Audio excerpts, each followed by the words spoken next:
Donc maintenant, on va voir un algorithme qu'on peut appeler algorithme de recherche où il faut trouver en fait à quel endroit dans une liste se trouve une certaine valeur. Par exemple, on veut trouver dans une pile de cartes, on veut trouver la carte qui a la valeur 5. Une façon de s'y prendre, c'est avec une boucle while. On peut dire je vais donc parcourir ma pile de cartes et je vais m'arrêter, enfin je vais continuer tant que pas trouvé. Tant que pas trouvé. Donc une façon de gérer ça, c'est de dire, je peux dire que j'ai un élément, une variable trouvée que je mets à false au début.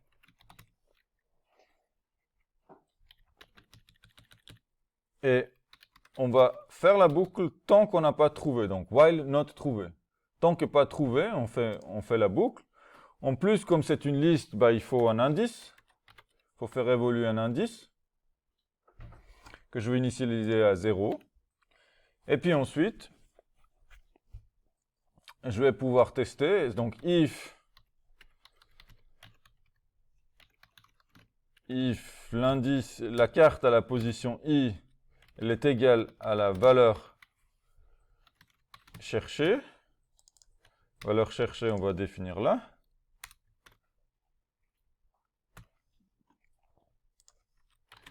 Égal 5. Si c'est égal, ben on va dire qu'on a trouvé. Si on n'a pas trouvé, qu'est-ce qu'on fait? On passe à la carte suivante. On incrémente l'indice. Et à la fin, on peut dire print, la carte se trouve en position, et on met la valeur de i. Donc on va tester ça. La carte se trouve en position 2, ce qui est juste ici. Si je mets la valeur 4, elle me dit position 3, donc ça joue aussi. Une question non triviale du tout, c'est de savoir qu'est-ce qui se passe. Excusez-moi, je suis en plus en train d'enregistrer, donc vous n'êtes pas obligé de suivre, mais si vous parlez à côté, il faut vraiment chuchoter. Merci. Donc la valeur recherchée 4, bah, il trouve une grande question qu'il faut se poser, c'est qu'est-ce qui se passe si par exemple on cherche une valeur qui n'existe pas, valeur 10. Et puis là, on va voir, donc quand on exécute ça, on va avoir une erreur index out of range. Pourquoi? C'est parce qu'on va incrémenter le i à chaque fois, parce qu'on ne le trouve jamais. Et puis à un moment donné, on est arrivé en fin de liste et on continue encore la boucle. Vous voyez, je vais vous montrer dans le debugger. Donc on initialise nos variables. Si c'est pas trouvé, donc not false, ça devient true. Et puis ici, ben, on va pas trouver parce que c'est -1 et puis on cherche 10, donc on avance. On avance. Je vais vous montrer la valeur des variables. Donc valeur, maintenant i vaut 2. Ben, on va pas trouver non plus. Maintenant i il vaut 3, c'est le dernier élément de la liste. Vous voyez, on a 4 éléments, donc le dernier indice, c'est 3. La position 0, 1, 2, 3. Donc, qu'est-ce qui se passe dans cette dernière boucle? Ben, il va essayer de voir, ben, mon dernier élément, c'est 4.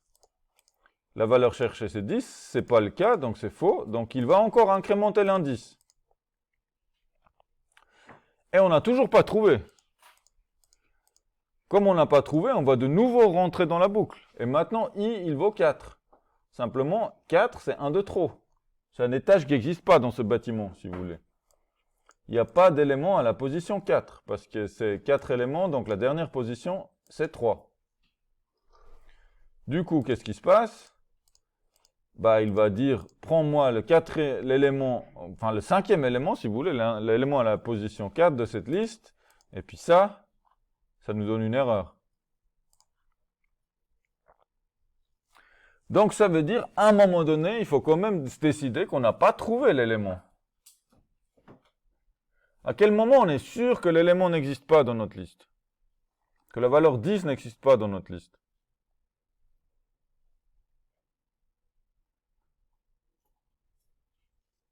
À quel moment est-ce qu'on peut être sûr? Ben, c'est quand on a tout vérifié. quand on a tout vérifié, quand on a regardé chacun des éléments, quand on arrive à la fin, c'est pas la peine de continuer.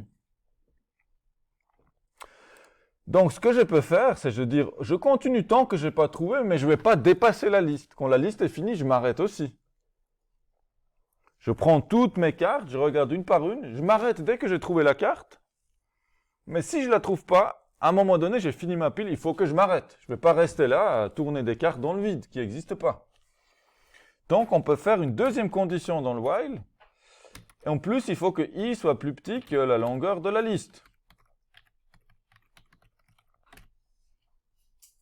Vous voyez, là, on a une double condition. Tant qu'on n'a pas trouvé et tant qu'on n'a pas dépassé la liste, on continue.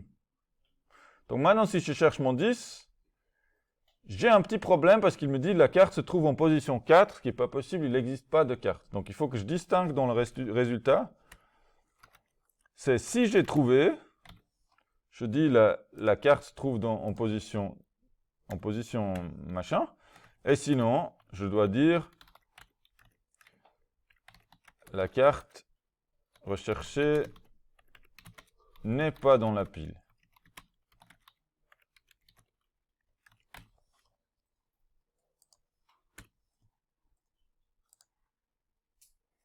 Voilà. Quand je mets 10, elle ne le trouve pas. Et quand je mets 4, il le trouve. Voilà pour un algorithme de recherche basé sur un while. Qu'est-ce qui est peut-être quelque chose que vous n'avez pas trop l'habitude, vous n'avez pas utilisé souvent avec cette boucle while? Qu'est-ce qui est particulier ici?